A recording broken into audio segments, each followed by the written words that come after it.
નમસ્કાર વિદ્યાર્થી મિત્રો, ફરી પાછા આજે આપણે એક વખત મુલાકાત થઈ છે ચેપ્ટર નંબર 10 વર્તુળ માટે. તો આજના આપણા ટોપિક છે કે બે વર્તુળો જ્યારે એક જ સમતલમાં હોય છે ત્યારે એમની વચ્ચે કેવા પ્રકારની પરિસ્થિતિઓ ઉદ્ભવે છે એમની આજે આપણે વિગતવાર ચર્ચા કરવાની છે. અગાઉના લેક્ચરની અંદર આપણે પ્રમેય નંબર 10.2 એટલે કે વર્તુળની બહારના બિંદુમાંથી દોરેલા સ્પર્શકોની લંબાઈ સમાન હોય છે એવું આપણે સાબિત કરીને આવ્યા છીએ. હવે આપણે વર્તુળોના સંબંધ વિશે ચર્ચા કરવાની છે. તો આપણી પાસે આજના પ્રથમ ટોપિકની અંદર આપણે વાત કરવાની છે કે એકરૂપ વર્તુળો અને સમકેન્દ્રી વર્તુળો કોને કહેવામાં આવે છે. તો એકરૂપ વર્તુળો અને સમકેન્દ્રી વર્તુળો વિશે તો તમે 9મા ધોરણની અંદર શીખી ગયા છો.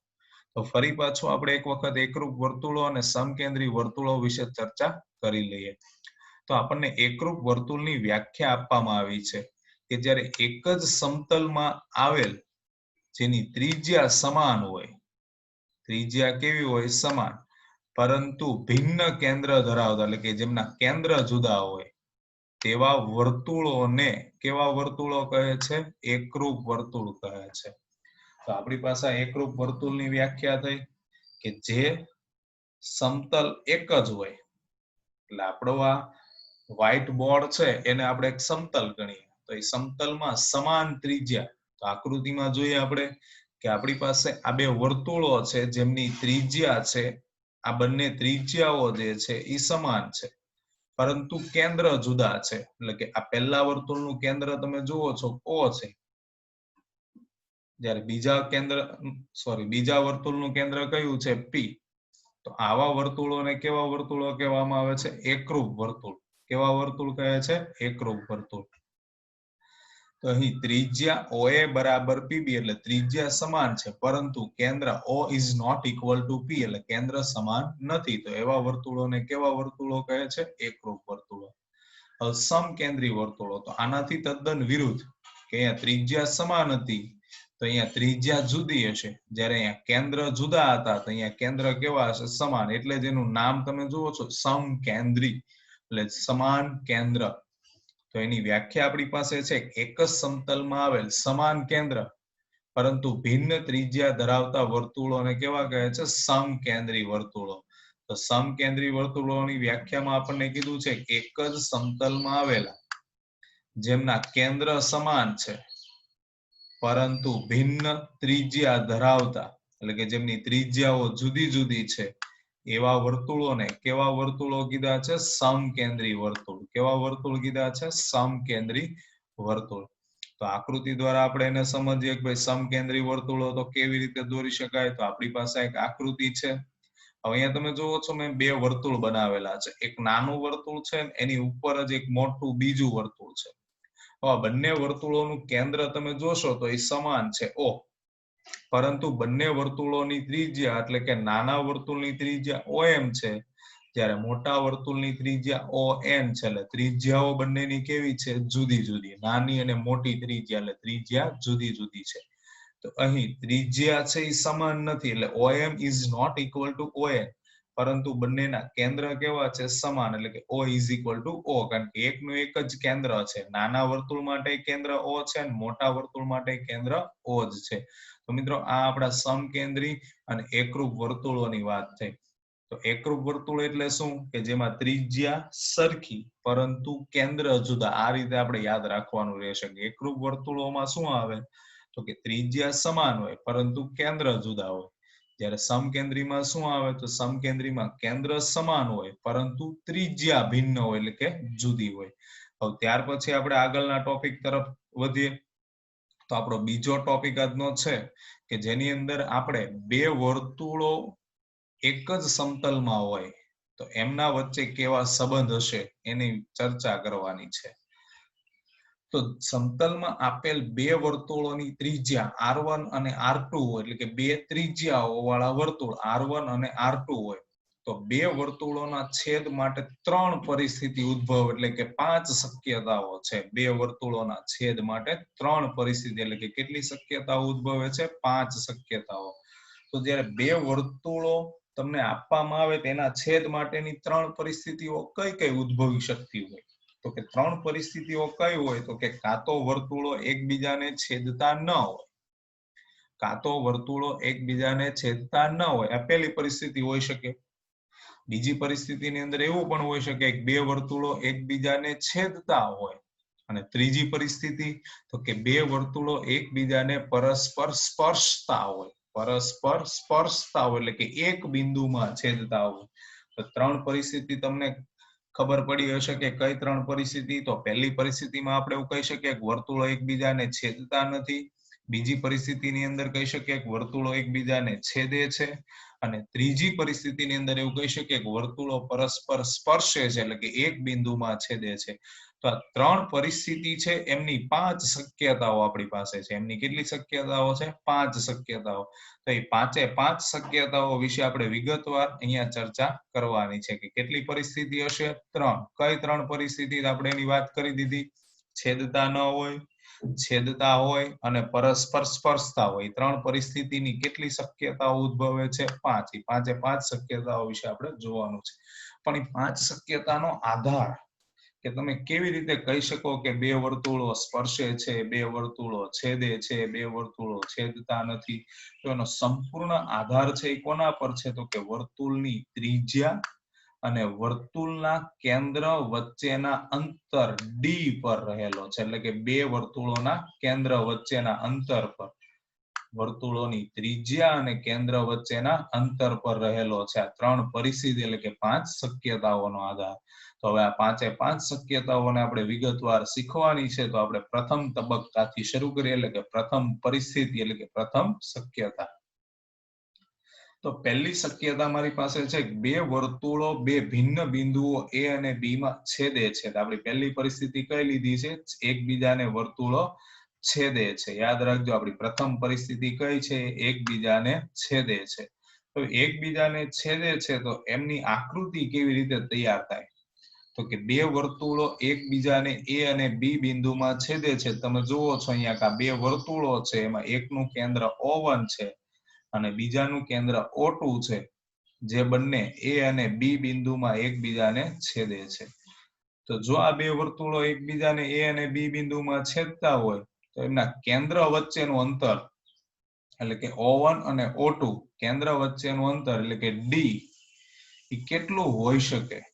તો કે તમારી પાસે આ જે વર્તુળ પ્રથમ છે એમની ત્રિજ્યા R1 છે અને બીજું વર્તુળ છે એમની ત્રિજ્યા R2 છે. તો એમના વચ્ચેનું એટલે કે કેન્દ્ર વચ્ચેનું અંતર આ જે D છે એ કેટલું હોઈ શકે? તો મિત્રો યાદ રાખજો કે ત્રિજ્યાના તફાવત કરતા મોટું, આ ત્રિજ્યા જે છે એના તફાવત એટલે કે બાદબાકી કરતા મોટું પણ એમના સરવાળા કરતા કેવું હશે? નાનું હશે. આ એમના કેન્દ્ર વચ્ચેનું અંતર હશે. ફરી સાંભળજો કે કેન્દ્ર વચ્ચેનું અંતર જે છે એ કેટલું હોઈ શકે? તો યાદ રાખજો મિત્રો કે ત્રિજ્યાના તફાવત કરતા નાનું પરંતુ ત્રિજ્યાના તફાવત કરતા મોટું પરંતુ ત્રિજ્યાના સરવાળા કરતા કેવું હશે? નાનું. ફરી એકવાર બોલું છું કે કેન્દ્ર વચ્ચેનું અંતર છે એ કોના કરતા મોટું હશે? તો કે ત્રિજ્યાના તફાવત કરતા મોટું હશે પરંતુ ત્રિજ્યાના સરવાળા કરતા કેવું હશે? નાનું હશે. તો આ તમને જ્યારે પરીક્ષાની અંદર પ્રશ્ન પૂછવામાં આવે કે બે ભિન્ન બિંદુઓમાં બે વર્તુળો છેદે છે ત્યારે આ એમની પરિસ્થિતિ છે અને એમના પરથી લેવાયેલો આ નિર્ણય છે કે બે કેન્દ્ર વચ્ચેનું અંતર છે એ ત્રિજ્યાના તફાવત કરતા કેવું હશે? મોટું પરંતુ ત્રિજ્યાના સરવાળા કરતા કેવું હશે? નાનું. ફરી એકવાર તમને પહેલા શક્યતાની ચર્ચા આપણે કરીએ કે જ્યારે બે વર્તુળો બે ભિન્ન બિંદુમાં છેદે છે તો એમની આ આકૃતિ છે અને એના પરથી તમે શું તારણ લઈ શકો? તો કે વર્તુળના કેન્દ્રો વચ્ચેનું અંતર એટલે કે આ D છે એ કોના કરતા મોટું હશે? તો સ્વાભાવિક છે ત્રિજ્યાની બાદબાકી કરો એના કરતા અંતર કેવું હશે? મોટું. માની લ્યો કે આ ત્રિજ્યા 3 છે આ ત્રિજ્યા 5 છે તો 5 માંથી 3 જાય તો 2. તો સ્વાભાવિક છે કે આ અંતર તો 2 કરતા મોટું, પણ 3 ને 5 8 એટલે સરવાળા કરતા તો કેવું હશે? નાનું હશે. હવે ત્યાર પછી આગળ આપણે બીજી પરિસ્થિતિ તરફ આગળ વધીએ. તો આપણી બીજી પરિસ્થિતિ છે કે બે વર્તુળો પરસ્પર બહારથી સ્પર્શે અથવા બે વર્તુળો પરસ્પર અંદરથી સ્પર્શે. બે વર્તુળો પરસ્પર બહારથી સ્પર્શે અથવા બે વર્તુળો પરસ્પર અંદરથી સ્પર્શે. તો આ બીજી અને ત્રીજી શક્યતા એટલે કે આપણી બીજી પરિસ્થિતિ કેટલામી આવી છે મિત્રો? બીજી. કઈ? તો કે સ્પર્શે છે. અને શક્યતા કેટલી છે સ્પર્શે છે? એમાં બે. કાં તો બહારથી સ્પર્શતા હશે કાં તો અંદરથી સ્પર્શતા હશે. તો હવે એની વાત કરીએ આપણે. તો જો બહારથી સ્પર્શે છે તો ડી એટલે આપણને ખબર છે કે કેન્દ્ર વચ્ચેનું અંતર ઈ કોના બરાબર હશે? તો કે ત્રિજ્યાના સરવાળા બરાબર હશે. તો એ વર્તુળો બહારથી સ્પર્શે છે. તો ફરીવાર આપણે એ મુદ્દાની ચર્ચા કરીએ કે જ્યારે તમને કેન્દ્ર વચ્ચેનું અંતર એટલે કે ડી એ ત્રિજ્યાના સરવાળા જેટલું કીધું હોય, એટલે તમને પરીક્ષાની અંદર એવું કીધું કે ડી ઇઝ ઇક્વલ ટુ એટલે કે કેન્દ્ર વચ્ચેનું અંતર ત્રિજ્યાના સરવાળા બરાબર હોય તેવી પરિસ્થિતિ દર્શાવતી આકૃતિ દોરો. તો તમારે આ મુદ્દાની ચર્ચા કરવાની થશે કે બહારથી સ્પર્શે છે. તમને ખ્યાલ આવવો જોઈએ કે એ બે વર્તુળો ક્યાંથી સ્પર્શે છે? બહારથી સ્પર્શે છે. અથવા તો મિત્રો હેતુલક્ષી પ્રશ્નમાં પણ પ્રશ્ન પૂછાય કે જ્યારે બે વર્તુળોના કેન્દ્ર વચ્ચેનું અંતર ત્રિજ્યાના સરવાળા બરાબર હોય ત્યારે કઈ પરિસ્થિતિનું નિર્માણ થાય? તો કે બે વર્તુળો પરસ્પર ક્યાંથી સ્પર્શે છે? બહારથી સ્પર્શે છે. તો હવે એને આપણે આકૃતિમાં જોઈએ કે આકૃતિમાં આપણને કેવી રીતે એની સમજ પડે. તો અહીંયા તમે જુઓ છો કે આ બે વર્તુળો છે. એમાં પહેલું વર્તુળ એનું કેન્દ્ર O1 છે અને બીજું વર્તુળ એનું કેન્દ્ર O2 છે. પરસ્પર સ્પર્શે છે કયા બિંદુમાં? P બિંદુમાં. એટલે બહારથી સ્પર્શે છે. તમે જોઈ શકો છો. તો એમના કેન્દ્ર વચ્ચેનું અંતર એટલે કે ડી છે એ કોના જેટલું થાય? તો કે બંને ત્રિજ્યાઓના સરવાળા જેટલું. એટલે આ 3 હોય આ 5 હોય ને આ 3 હોય તો 5 ને 3 કેટલા થશે? 8.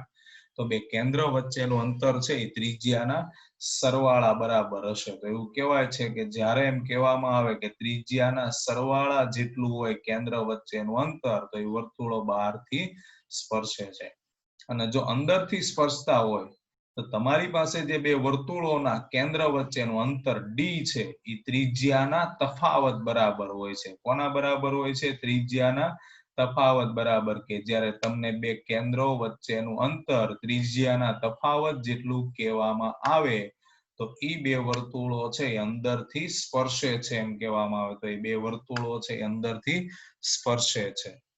કે અંદરથી સ્પર્શે એમ કહેવામાં આવે તો એનો મતલબ એવો થાય કે કેન્દ્ર વચ્ચેનું અંતર કોના બરાબર હશે? ત્રિજ્યાના તફાવત બરાબર. અથવા તો તમને એવું કહેવામાં આવે કે કેન્દ્ર વચ્ચેનું અંતર ત્રિજ્યાના તફાવત બરાબર છે તો એ બે વર્તુળો પરસ્પર અંદરથી સ્પર્શે છે એમ કહેવાય. એટલે બંને રીતે આપણે વાક્ય કહી શકીએ. તો હવે એની આકૃતિ આપણે જોઈએ.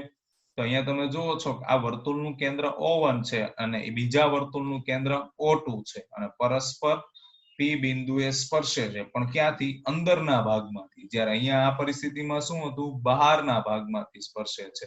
તો હવે એમાં આપણે બે કેન્દ્ર વચ્ચેનું અંતર એટલે કે O1 અને O2 એ બે કેન્દ્ર વચ્ચેનું અંતર છે જેને શેના વડે દર્શાવાય છે? ડી વડે. તો એ કેન્દ્ર વચ્ચેનું અંતર છે એ કોના તફાવત કરતા? તો કે ત્રિજ્યાના તફાવત કરતા કેવું હશે? નાનું હશે. ત્રિજ્યાના તફાવત કરતા કેવું હશે? નાનું હશે. તો મિત્રો આપણી પાસે આ બે પરિસ્થિતિની આપણે વાત કરી એટલે કે બે શક્યતાઓની વાત કરી કે જ્યારે વર્તુળો પરસ્પર અંદરથી સ્પર્શે છે ત્યારે ત્રિજ્યાના સરવાળા બરાબર કેન્દ્રનું અંતર હોય અને જ્યારે બે વર્તુળો પરસ્પર અંદરથી સ્પર્શે છે ત્યારે ત્રિજ્યાના તફાવત બરાબર બે કેન્દ્ર વચ્ચેનું અંતર હોય છે. ત્યાર પછી આપણી પાસે ચોથી અને પાંચમી પરિસ્થિતિ તરફ આપણે આગળ વધીએ. તો હવે પછીના ભાગની અંદર એવું કહેવામાં આવે ચોથી પરિસ્થિતિમાં કે બે વર્તુળો બહારથી છેદતા નથી અથવા પાંચમી જે પરિસ્થિતિ છે એમની અંદર કહેવામાં આવે બે વર્તુળો અંદરથી છેદતા નથી. એટલે બહારથી છેદતા ન હોય કે અંદરથી છેદતા ન હોય એમની ચર્ચા આપણે કરવાની છે. તો જો તમને એમ કહેવામાં આવે છે કે બે વર્તુળો બહારથી છેદતા નથી, બે વર્તુળો જે છે એ બહારથી છેદતા નથી તો એમના કેન્દ્ર વચ્ચેનું અંતર છે એ ત્રિજ્યાના સરવાળા કરતા મોટું હશે. યાદ રાખજો, એમના કેન્દ્ર વચ્ચેનું અંતર છે એ ત્રિજ્યાના સરવાળા કરતા કેવું હશે? મોટું. ત્યારે જ એ બે વર્તુળો પરસ્પર છેદતા નથી. તો એના પરથી એવું પણ કહી શકાય કે દરેક વર્તુળ સંપૂર્ણતઃ બીજા વર્તુળની ક્યાં હશે? બહારના ભાગમાં જ હશે, અંદરના ભાગમાં આવતું હશે નહીં. ક્યારે આવું કહી શકાય? કે જ્યારે કેન્દ્ર વચ્ચેનું અંતર છે એ ત્રિજ્યાના સરવાળા કરતા કેવું હશે? મોટું. ત્યારે આપણે આવી ચર્ચા કરી શકીએ. હવે આકૃતિ દ્વારા એને સમજવાનો પ્રયત્ન કરીએ કે આપણી પાસે બે વર્તુળો છે O1 અને O2 અને એમના કેન્દ્ર વચ્ચેનું અંતર છે આ D. એ તમે જોઈ શકો છો કે એમની ત્રિજ્યાના સરવાળા કરતા કેવું હશે? મોટું. કારણ કે આ વચ્ચેનો જે ગેપ છે, વચ્ચેનો જે ભાગ છે એટલો વધારે છે. તો આ બંને વર્તુળોની ત્રિજ્યામાં O1 વર્તુળની ત્રિજ્યા R1 છે અને O2 વર્તુળની ત્રિજ્યા R2 છે. તો આ બંને વર્તુળોની ત્રિજ્યાના સરવાળા કરતા કેવું હશે? મોટું. હવે આપણે પાંચમી પરિસ્થિતિ એટલે જ્યારે આપણને એમ કહેવામાં આવે છે કે બે વર્તુળો એકબીજાને અંદરથી છેદતા નથી. ક્યાંથી? અંદરથી છેદતા નથી. તો એવી પરિસ્થિતિમાં આપણે શું કહી શકીએ? તો કે બે કેન્દ્ર વચ્ચેનો તફાવત છે, બે કેન્દ્ર વચ્ચેનો સરવાળો છે એટલે કે એમનું અંતર છે એ ત્રિજ્યાના તફાવત કરતા કેવું હશે? નાનું હશે. બે કેન્દ્ર વચ્ચેનું અંતર ત્રિજ્યાના તફાવત કરતા કેવું હશે? નાનું. ત્યારે પરસ્પર છેદતા નથી. આપણી પાંચમી પરિસ્થિતિ છે. એટલે એવું કહી શકાય કે સંપૂર્ણતઃ બીજા વર્તુળની ક્યાં હશે? એ અંદરના ભાગમાં હશે. જો બહારના ભાગમાં સંપૂર્ણતઃ હોય તો એનો મતલબ એવો થાય કે કેન્દ્ર વચ્ચેનું અંતર ત્રિજ્યાના સરવાળા કરતા મોટું હશે અને જો અંદરના ભાગમાં હોય તો કેન્દ્ર વચ્ચેનું અંતર છે એ ત્રિજ્યાની બાદબાકી કરતા નાનું હશે. કેન્દ્ર વચ્ચેનું અંતર ત્રિજ્યાના તફાવત કરતા એટલે કે બાદબાકી કરતા કેવું હશે? નાનું. તો આપણી પાસે બે કેન્દ્ર છે O1 અને O2. એમની વચ્ચેનું અંતર D છે. એ સ્વાભાવિક છે કે એમની ત્રિજ્યા R1 અને R2 ના તફાવત કરતા કેવું હશે? નાનું હશે.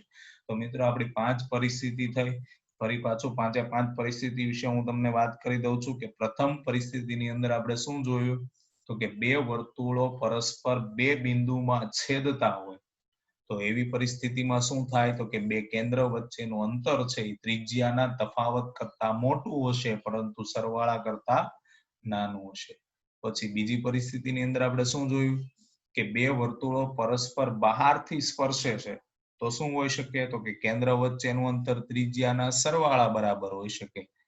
ત્યારબાદ ત્રીજી પરિસ્થિતિની અંદર આપણે શું જોયું? તો કે આપણને એવું કહેવામાં આવે કે બે કેન્દ્ર વચ્ચેનું અંતર છે એ ત્રિજ્યાની બાદબાકી એટલે કે તફાવત જેટલું હોય એટલે કે એ પરસ્પર અંદરથી સ્પર્શે છે. જ્યારે બહારથી છેદતા નથી તો કેન્દ્ર વચ્ચેનું અંતર છે એ ત્રિજ્યાના સરવાળા કરતા મોટું હોય અને અંદરથી છેદતા નથી તો કેન્દ્ર વચ્ચેનું અંતર છે એ ત્રિજ્યાના તફાવત કરતા નાનું હોય છે. તો મિત્રો આ પાંચ પરિસ્થિતિ છે. પાંચે પાંચ પરિસ્થિતિમાંથી પરીક્ષાની અંદર આપણને કોઈ એક કે બે પરિસ્થિતિ પૂછવામાં આવે તો આપણને આવડવી જોઈએ. તો ત્યાર પછી આપણે આગળ વધીએ તો આપણો આગળનો મુદ્દો છે સામાન્ય સ્પર્શકનો. કે સામાન્ય સ્પર્શક વિશે આપણે ચર્ચા કરીએ તો સામાન્ય સ્પર્શક એટલે શું? પહેલા તો આપણને એની સમજ હોવી જોઈએ કે બે વર્તુળોના સામાન્ય સ્પર્શકની આપણે ચર્ચા કરવા જઈ રહ્યા છે પણ સામાન્ય સ્પર્શક ખરેખર કહેવાય કોને? તેમની વ્યાખ્યા આપણે પહેલા જોઈ લઈએ કે વ્યાખ્યાની અંદર આપણને કહેવામાં આવ્યું છે જે આપેલ બંને વર્તુળો માટે સ્પર્શક હોય તેવી રેખાને વર્તુળનો શું કહેવાય? સામાન્ય સ્પર્શક. એટલે કહેવાનો મતલબ એવો છે કે જ્યારે બંને વર્તુળો માટે એક જ સ્પર્શક હોય એટલે કે જે બે વર્તુળોમાંથી એક જ સ્પર્શક પસાર થતો એટલે કે તમે એક રેખા દોરેલી હોય અને બંને વર્તુળો પરથી પસાર થતું હોય તેને શું કહેવામાં આવે છે? સામાન્ય સ્પર્શક. સામાન્ય સ્પર્શક એટલે શું મિત્રો? તો કે તમને બે વર્તુળો આપેલા છે અને બે વર્તુળોમાંથી એક જ રેખા વર્તુળ પરથી પસાર થાય છે તો એને શું કહેવામાં આવે છે? સામાન્ય સ્પર્શક. હવે સામાન્ય સ્પર્શક બે પ્રકારે હોય. સામાન્ય સ્પર્શક છે એ બે પ્રકારે હોય. બાહ્ય સામાન્ય સ્પર્શક અને બીજો પ્રકાર છે આંતરિક એટલે કે અંતઃ સામાન્ય સ્પર્શક. બે રીતે કહી શકાય અને આંતરિક અથવા અંતઃ. તો બાહ્ય સામાન્ય સ્પર્શક અને આંતરિક સામાન્ય સ્પર્શકમાં શું તફાવત હોય છે? તો એમની આપણે ચર્ચા કરીએ કે જો બે વર્તુળોના કેન્દ્ર તેમના સામાન્ય સ્પર્શકની એક જ બાજુએ આવેલા હોય તો તેવા સામાન્ય સ્પર્શકને કેવું કહેવાય? બાહ્ય સામાન્ય સ્પર્શક. ટૂંકમાં આની અંદર વ્યાખ્યાનો સારાંશ આપણને શું કહેવા માંગે છે? કે જ્યારે બે વર્તુળોના કેન્દ્ર છે એ એમના સામાન્ય સ્પર્શકની એક જ બાજુએ હોય, એટલે કાં તો બંને ઉપરની તરફ હોય અથવા નીચેની તરફ હોય અથવા એમ કહી શકાય ડાબી બાજુ હોય અથવા એમ કહી શકાય જમણી બાજુ, એટલે બંને કેન્દ્રો છે એ એક જ તરફ હોય તો એમને કેવો સામાન્ય સ્પર્શક કહીએ છીએ આપણે?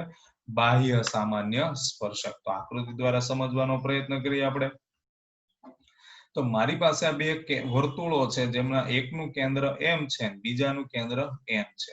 તો આ બે વર્તુળોના મેં બે સામાન્ય સ્પર્શકો દોર્યા છે AB અને CD. કેટલા સામાન્ય સ્પર્શકો દોર્યા છે? બે, AB અને CD. તો તમે જોઈ શકો છો, માની લ્યો કે તમારી પાસે આ એક જ સ્પર્શક AB છે, તો એની નીચેના ભાગમાં જ બંને કેન્દ્ર છે એટલે એક જ તરફ થયા. માની લ્યો કે એનો સ્પર્શક CD છે, તો એમની ઉપરના તરફ એટલે કે બંને કેન્દ્ર એક જ તરફ થયા.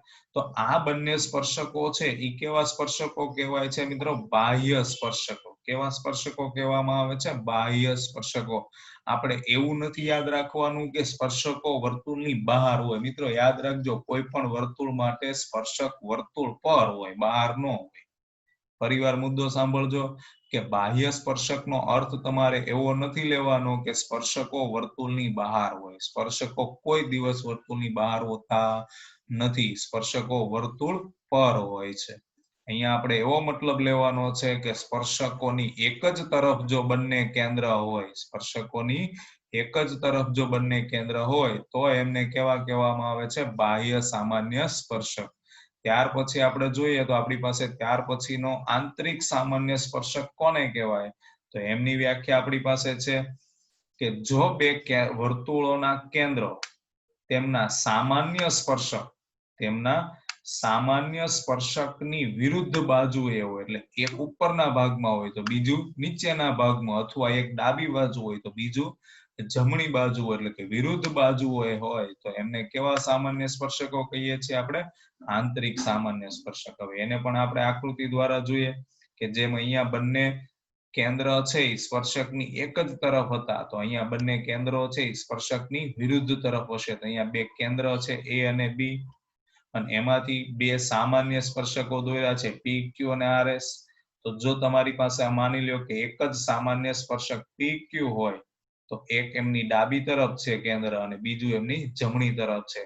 અથવા તો તમારી પાસે એક જ સામાન્ય સ્પર્શક RS હોય, તો એમાં પણ તમે જોઈ શકો છો એક કેન્દ્ર ડાબી તરફ છે ને એક કેન્દ્ર જમણી તરફ છે, એટલે બંને કેન્દ્ર છે એ વિરુદ્ધ બાજુએ છે. તો આ સ્પર્શકોને કેવા કહેવામાં આવે છે? આંતરિક સ્પર્શકો.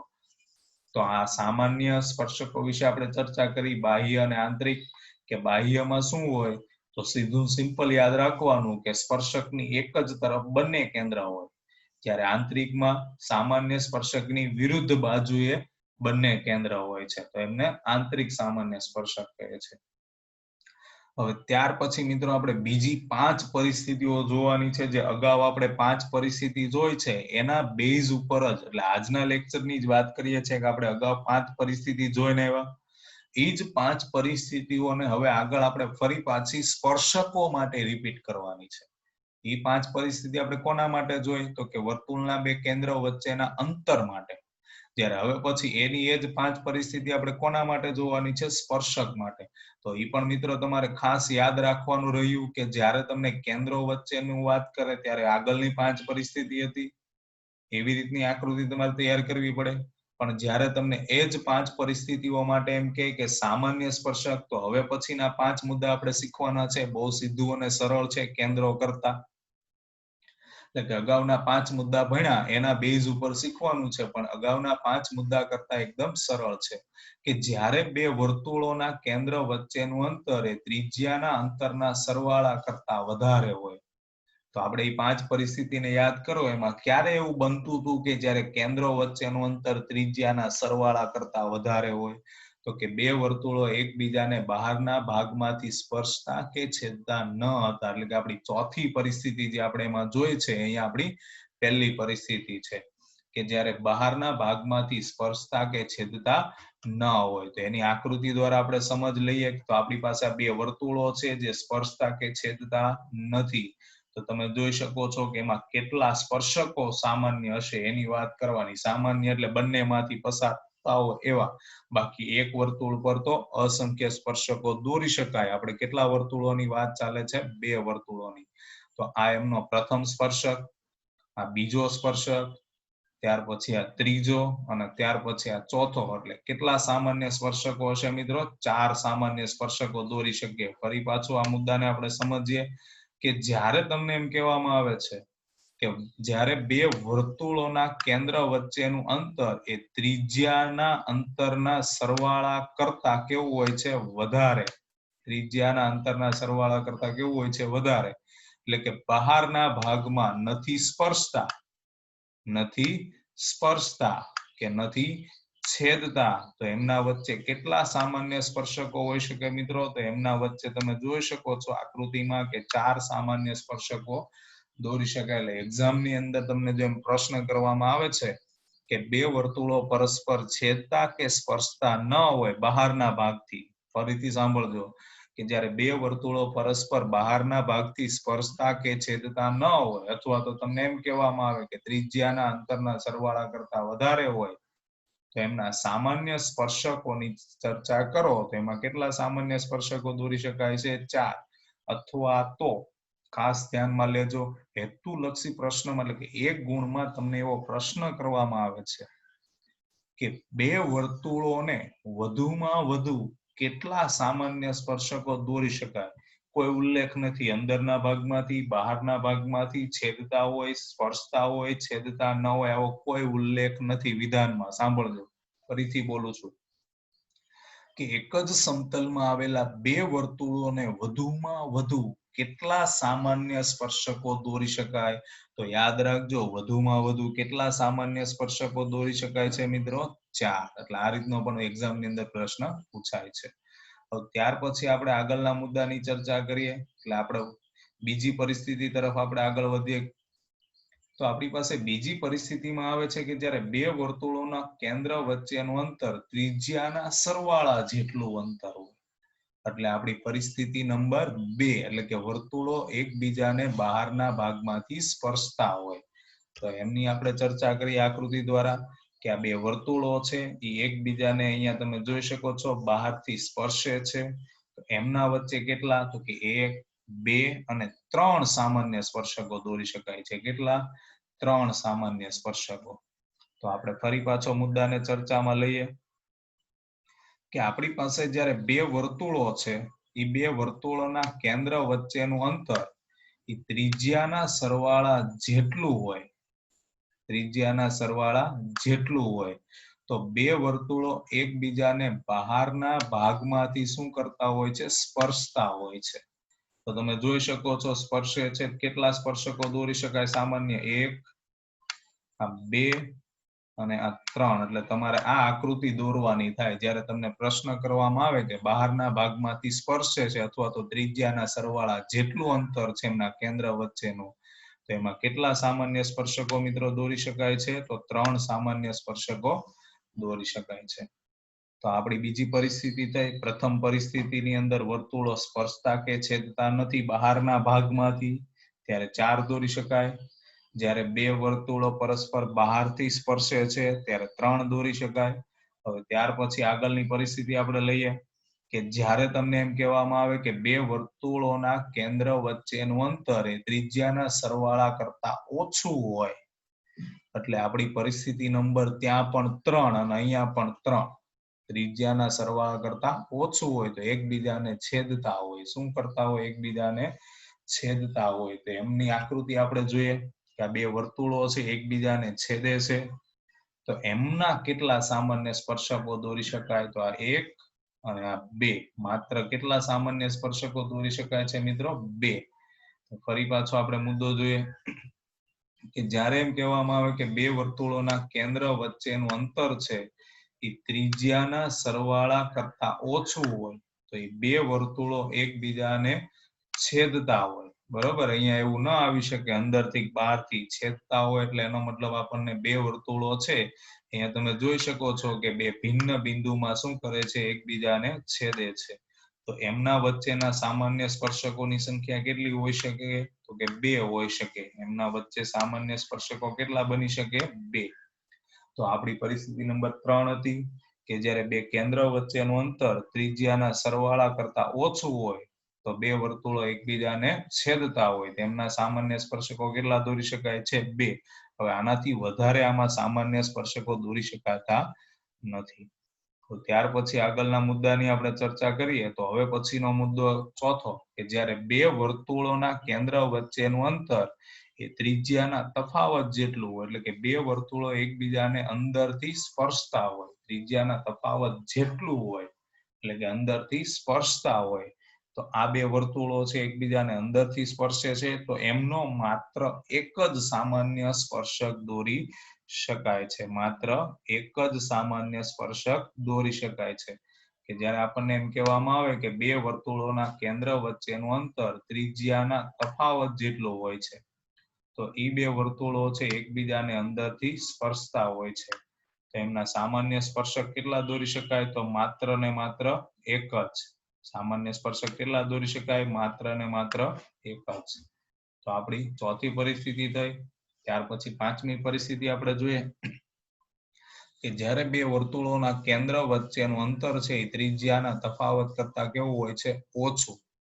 બે વર્તુળોના કેન્દ્ર વચ્ચેનું અંતર એ ત્રિજ્યાના તફાવત કરતા ઓછું, એટલે કે બે વર્તુળો એકબીજાને અંદરથી સ્પર્શતા કે છેદતા ન હોય. તો આકૃતિ તમે જોઈ શકો છો.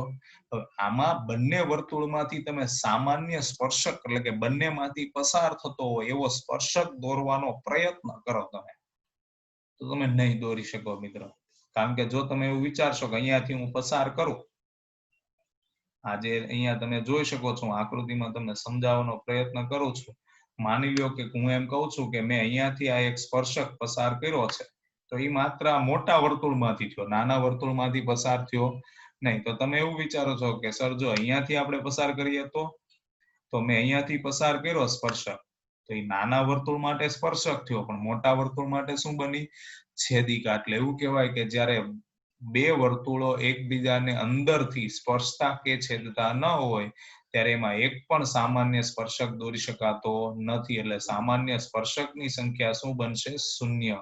એટલે એક પણ સામાન્ય સ્પર્શક આપણે દોરી શકતા નથી. તો આપણી કઈ પરિસ્થિતિ હતી? પાંચમી પરિસ્થિતિ. પાંચમી પરિસ્થિતિની અંદર આપણને શું કહેવામાં આવ્યું હતું કે બે વર્તુળોના કેન્દ્ર વચ્ચેનું અંતર એ ત્રિજ્યાના તફાવત કરતા કેવું હોય છે? ઓછું. ત્યારે બે વર્તુળો એકબીજાને અંદરથી સ્પર્શતા કે છેદતા ન હોય તો એમના વચ્ચે એક પણ સામાન્ય સ્પર્શક દોરી શકાતો નથી. એટલે સ્પર્શકની સંખ્યા કેટલી હશે? 0 હશે. અહીંયા તમે જોઈ શકો છો કે આકૃતિમાં એક પણ સ્પર્શક દોરેલો નથી. તો આ 5 પરિસ્થિતિ થઈ. પ્રથમ પરિસ્થિતિની અંદર આપણે શું જોયું તો કે વર્તુળો બહારથી સ્પર્શતા કે છેદતા નથી તો એમના 4 સામાન્ય સ્પર્શકો હતા. જો બે વર્તુળો બહારથી સ્પર્શે તો 3 સામાન્ય સ્પર્શકો છે. જો બે વર્તુળો છેદતા હોય તો 2 સામાન્ય સ્પર્શક છે. જો બે વર્તુળો અંદરના ભાગથી સ્પર્શતા હોય તો 1 સામાન્ય સ્પર્શક છે. અને જો અંદરના ભાગથી સ્પર્શતા કે છેદતા ન હોય તો સામાન્ય સ્પર્શકોની સંખ્યા 0 છે. એટલે વધુમાં વધુ કેટલા સામાન્ય સ્પર્શકો દોરી શકાય મિત્રો? તો વધુમાં વધુ 4 સામાન્ય સ્પર્શકો દોરી શકાય. તો અહીંયા સુધીના આપણા ટોપિક હતા જેની અંદર આપણે 5 પરિસ્થિતિ પહેલા ભાગની અંદર જોઈ અને 5 પરિસ્થિતિ બીજા ભાગની અંદર જોઈ. તો આ 10 પરિસ્થિતિમાંથી કોઈ પણ પરિસ્થિતિ એક્ઝામની અંદર આવી શકે તો આપણને દોરતા આવડવી જોઈએ. તો મિત્રો આજના લેક્ચરની આપણે ચર્ચા અહીંયા સુધી જ કરવાની હતી. તો thanks for watching this video. To be continue. અમારી જો વિડીયો ગમ્યો હોય મિત્રો તમને તો ચેનલને સબસ્ક્રાઇબ કરો અને બેલ આઇકોન પર ક્લિક કરો કે જેથી કરી તમને અગાઉના લેક્ચરની નોટિફિકેશન મળી શકે. અમારી ચેનલને સબસ્ક્રાઇબ કરજો. Thank you. નમસ્કાર. આભાર મિત્રો. જય શ્રી કૃષ્ણ.